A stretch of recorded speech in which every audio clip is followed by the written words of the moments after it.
चौगोट जवान 12 गोट कमान 27 पार भूखिया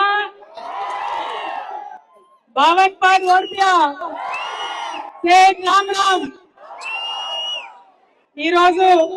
సింగరేణి కాలనీలో పెద్ద ఎత్తున వేలాది మంది మా ఆడబిడ్డలు అన్న తమ్ములు అందరూ కూడా కలిసి తీజ్ పండుగ నిర్వహించుకుంటూ ఆ కార్యక్రమంలో పాల్గొనడానికి నన్ను ఆహ్వానించినటువంటి మోతీలాల్ నాయక్ గారికి వారి మొత్తం బృందానికి గణేష్ గారికి అట్లానే వారి సతీమణి గారికి స్వాతి గారికి పాట పాడిన మౌనిక గారికి విష్ణు గారికి మంగ్లీ గారికి అందరికీ హృదయపూర్వకంగా నమస్కారాలు. ముఖ్యంగా బంజారాలతోని ఇంత మంచి అనుబంధం తెలంగాణ రక్షణ సేనకు ఏర్పడడానికి కర్త కర్మ క్రియ అయినటువంటి మా రూప్ సింగ్ అన్న గారికి హృదయపూర్వకంగా నేను ఈ సందర్భంగా శుభాకాంక్షలు తెలియజేస్తా ఉన్నాను.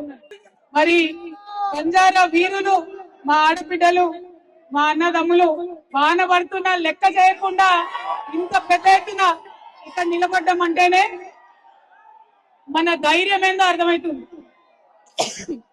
నేను చాలా మీటింగులు చూసిన, ఆ మీటింగ్లలో 2 సుక్కలు వాన పడగానే ఎక్కడో అక్కడ పోతారు. కానీ వాన గంట నుండి పడుతుంది, ఇంతమంది మాట్లాడుతున్నారు, అయినా మీరందరూ ఇక్కడ ఉన్నారంటే అది మీ పట్టుదలకి, మీ పౌరుషానికి, మీ యొక్క ఆత్మగౌరవానికి నిదర్శనం. మరి దాన్ని కొనసాగించాలి, దాన్ని అట్లానే ముందుకు తీసుకొని వెళ్ళాలి. ముఖ్యంగా మీకు అందరికీ తెలుసు, నాకు సంస్కృతి అంటే చాలా ఇష్టం. తెలంగాణ సంస్కృతిని కాపాడాలనుకున్నా. తెలంగాణ సంస్కృతిలో అంతర్భాగమైనటువంటి బంజారా సంస్కృతిని కాపాడుకోవడానికి ఇవాళ ఇన్ని వేల మంది చేస్తున్న ప్రయత్నానికి నేను శిరస్సు వంచి నమస్కరిస్తా ఉన్నాను. మరి మీ దయతోని ఖచ్చితంగా తెలంగాణ రక్షణ సేన అధికారంలోకి వస్తుంది. తీజ్ పండుగను అధికారిక పండుగగా మన రాష్ట్రంలో నిర్వహిస్తుంటామని ఈ సందర్భంగా నేను తెలియజేస్తున్నా. మరి మా ఆడబిడ్డలు